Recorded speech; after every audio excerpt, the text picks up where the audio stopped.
Bonjour à vous, dans cette vidéo je vais parler de la récupération après une fracture du tibia et de la fibula, qu'on appelle aussi double fracture tibia-péroné. Comme d'habitude, pour construire cette vidéo, je m'appuie sur un article assez documenté que j'ai écrit pour mon site internet kinédarbois.fr où je m'appuie sur mon expérience de kiné et sur des recherches approfondies dans la littérature médicale internationale pour vous donner un petit peu plus que ma simple expérience professionnelle sur ce sujet. N'hésitez pas, si vous avez ensuite des questions, à les laisser en commentaire, j'y répondrai si possible. Alors déjà, de quel type de fracture on va parler?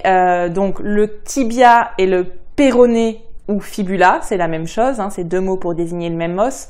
Ça désigne donc des os qui sont au niveau du segment jambier, donc entre le genou et la cheville. On a un os un peu plus important qui est le tibia et à côté la fibula ou péroné. Quand on se casse le péroné ou la fibula, dans 78% des cas, on a aussi une fracture du tibia. C'est pour ça que je parle des doubles fractures tibia-péroné, parce que souvent, on se casse ces deux os en même temps. On peut se casser ces deux os tout le long de l'os, donc au niveau de ce qu'on appelle la diaphyse, le milieu de l'os, mais aussi au niveau des deux extrémités. Et dans ce cas-là, on parlera d'une fracture articulaire parce que ça touchera soit l'articulation du genou, soit l'articulation de la cheville. Ces fractures, comme n'importe quelle fracture, peuvent être déplacées ou non. Une fracture déplacée, c'est quand il y a un grand espace entre les deux parties d'os séparées par le fragment osseux. Et une fracture non déplacée, c'est quand il y a juste un petit trait de fracture, mais que les os ne sont pas beaucoup écartés. On parle aussi de fracture ouverte ou fermée. Une fracture ouverte, c'est quand la peau a été aussi déchirée, les différentes couches de tissu, et qu'on voit un petit peu l'os qui sort. Et les fractures fermées sont de meilleurs pronostics que les fractures ouvertes, c'est quand l'os n'a pas transpercé la peau. On parle aussi de fractures simples ou complexes selon le nombre de fragments osseux qu'on s'est cassé. Ça, c'est valable en fait pour la plupart des os et pas spécifiquement pour les fractures du tibia et de la fibula. Une fracture non déplacée, en général, les récupère un peu plus vite et un petit peu mieux qu'une fracture déplacée, même si, vous allez le voir, on peut tout à fait très bien récupérer et reprendre le sport après une fracture déplacée du tibia et ou du péroné. Comment on sait quel type de fracture on a eu? C'est écrit en général sur le compte-rendu de radio ou de consultation médicale ou de passage aux urgences. De toute façon, le type précis de fracture ne change pas grand-chose derrière, concrètement à ce que vous allez mettre en place. Alors, ce sont des fractures qui surviennent surtout chez les gens jeunes qui font beaucoup de sport ou qui ont un accident de la route ou qui ont fait une mauvaise chute, soit chez les personnes âgées qui tombent, où il peut y avoir même ce qu'on appelle des fractures spontanées, sans traumatisme particulier sur les personnes âgées. Concernant les symptômes que vous avez eu, en général, on passe pas à côté d'une fracture tibia-péroné. Il y a eu donc un événement traumatique, il y a eu un œdème, il y a eu une douleur très importante, en général une difficulté à marcher et à poser le pied par terre. On fait une radio, parfois éventuellement un IRM, et on se rend compte qu'effectivement, il y a une fracture. La radio est souvent montrée à un chirurgien ou une chirurgienne orthopédiste, qui sont les spécialistes des fractures des différents os, et ce chirurgien ou cette chirurgienne va décider du meilleur traitement par rapport au type de fracture, mais aussi à votre état de santé général, à votre condition physique, à aussi ses habitudes en fait de pratique. Et en fonction de ça, donc va déterminer si vous avez besoin d'être opéré ou si un traitement dit conservateur ou orthopédique va suffire. C'est-à-dire que vous n'avez pas besoin d'être opéré et on va éventuellement mettre une attelle, un plâtre, une résine, une botte de marche ou rien de particulier, et on va vous donner des recommandations par rapport à si vous avez oui ou non le droit d'appuyer sur votre pied, de marcher avec ou sans canne, pendant combien de temps, jusqu'à une radio de contrôle. Si c'est le traitement chirurgical qui est décidé, le but c'est que en fait on va réduire la fracture, c'est-à-dire réaligner les os. Ça se fait sous anesthésie locale ou le plus souvent générale. C'est un geste mécanique, manuel, fait par le chirurgien ou la chirurgienne. Et dans un second temps, au cours de la même opération, il va aussi stabiliser la fracture, donc mettre en place du matériel. Ça peut être une plaque fixée avec des vis, ça peut être un clou, ça peut être d'autres types de matériel, pour faire en sorte que les os restent bien réalignés comme il ou elle les a réalignés. Et suite à ça, après l'opération, vous pouvez aussi avoir associé un traitement orthopédique avec ou non une immobilisation, une recommandation ou non d'appui sur la jambe. Ça, en général, le chirurgien ou la chirurgienne qui vous a opéré ou qui a vu votre dossier, votre radio et qui a dit qu'il n'y a pas besoin d'être opéré, ou éventuellement le médecin, va vous faire ce qu'on appelle des consignes pour justement les semaines à venir, jusqu'à une radio de contrôle qui est en général réalisée 4, 6, 8 semaines après la fracture, l'accident et la première phase de traitement. En général, jusqu'à cette radio de contrôle, on va vous demander donc de marcher avec des cannes béquilles et en fonction donc de votre fracture, de votre condition générale, on va vous dire d'appuyer ou non, de mettre du poids du corps ou non sur la jambe opérée. Ça, il n'y a que les gens qui ont vu votre dossier qui peuvent vous dire si dans votre cas, c'est pertinent ou non d'appuyer. Quel est le protocole de rééducation après une double fracture tibia-péroné? Est-ce qu'il faut faire de la kinésithérapie? Alors, en général, on va vous prescrire des séances de kinésithérapie, soit le chirurgien ou la chirurgienne si vous êtes opéré, soit le médecin qui a posé le diagnostic. Les séances peuvent être prescrites soit dès le début, soit après la radio de contrôle, ça dépend. Parfois, vous n'avez pas de séances de kiné qui sont prescrites.